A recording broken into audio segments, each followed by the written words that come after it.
Hiya, freaks and ghouls, slashers and psychopaths, scaredy cats and scaredy dogs. I'm your horror host with the motherfucking most, the headless Glen, and welcome to Graveyard Grumblings, where I talk about whatever the fuck I want. So a little while ago, I was watching a video by Galaxy Video, a great channel by the way, link in the description. The video was horror movies on Death Battle, and aside from the unintentional Slappy downplay, Slappy power scaling video by my buddy Gews will be in the description, I found myself focusing on the idea of Ghostface versus Fisherman. Now, at first, I didn't think anything was wrong with this match, before I thought about it longer and realized both characters had far better matchups, and almost no real connections to each other that aren't rather superfluous. Note, this video isn't meant to be bashing Galaxy Video. And frankly, given my channel's numbers, I doubt the guys will actually see this video. But rather for me to offer up better, more thematic matchups for both characters, and for people who actually like this matchup. To start off with the Ghostface gang, we have the Smiley Squad from Smiley. If you haven't watched Smiley, good on you, keep it that way. The movie, while not the worst film ever made, does have some major flaws as it tries to be far too edgy and hip, and ends up being dated and offensive.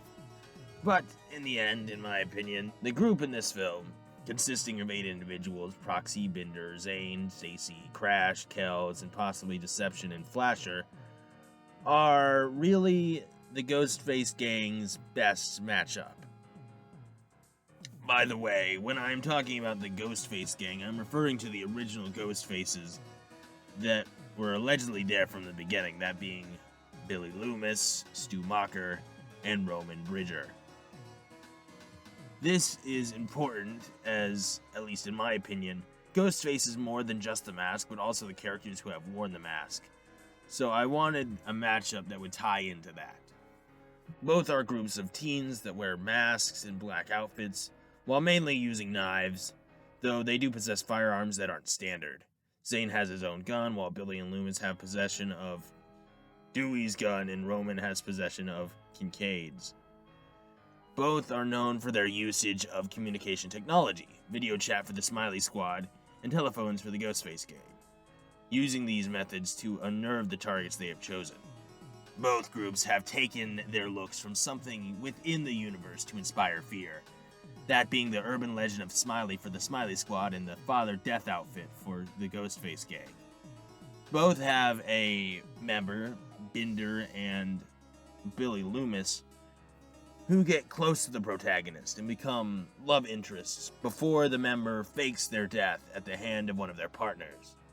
Both inspire others to take up the masks and become copycats, or at least it's implied in the case of Smiley.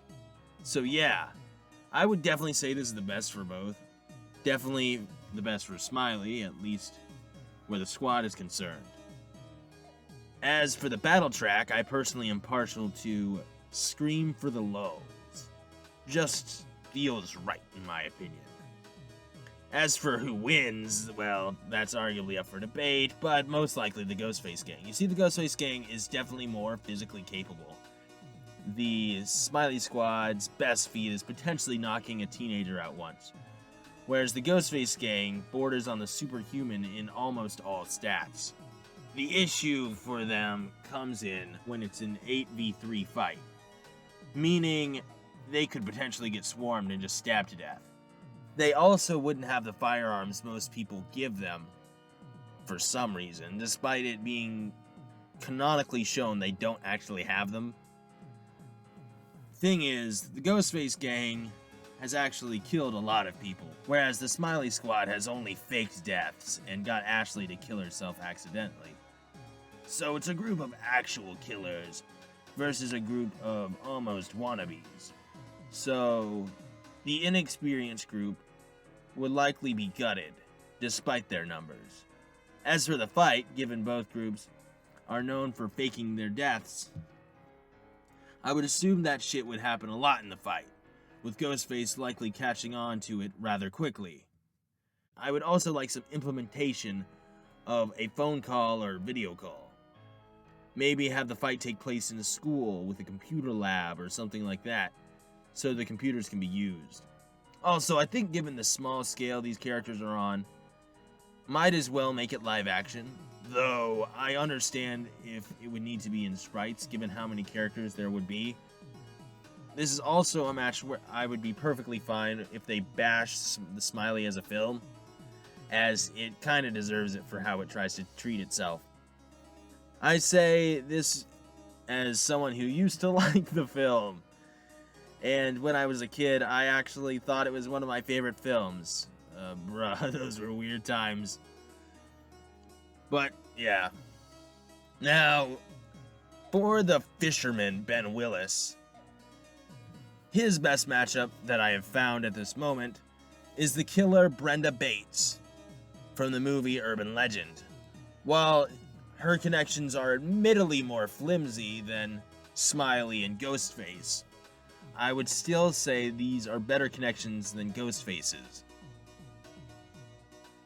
Both characters wear black outfits that obscure their face with shadow, and use iconic weapons, that being the hook for the Fisherman and the double-sided axe for the killer. Both characters are arguably tied to urban legends, the Fisherman to the hook, and the killer to urban legends in general. Both characters are doing killings because they've lost someone close to them. The Fisherman lost his daughter, while the killer lost her boyfriend and future husband. This is something the majority of Ghostface can't boast, outside of Mrs. Mocker, which is also true for the next connection. Both survived their films, at least the first one for the Fisherman, whereas they were thought to have been dead. As for the track, I'm quite proud of coming up with last summer's urban legend. As for the fight, I would likely have to include the zombie Fisherman somehow. Honestly, there's gotta be a matchup that takes this into account, but this isn't one of them. I assume, even if stat-wise the killer would lose, which is dubious, they would still have her kill the Fisherman so he could transform into his undead form. I could see this transformation being pretty eerie. It may require them to be in a certain location. Honestly, I can't remember the reason the Fisherman came back to life, but it would have to be worked in somehow. In the end, I would likely have to go with the Fisherman winning, at least if we give him his undead form. Normally, I feel like it's actually debatable, and you could argue the killer has the durability advantage due to tanking massive falls. I just think the undead form has too much going for Mrs. Bates. But yeah, there it is. Both Ghostface and Fisherman have better matchups than each other, at least in my humble headless opinion. But hey, do you have better matchups for these characters? Leave it down below. Stay frosty, you fucks.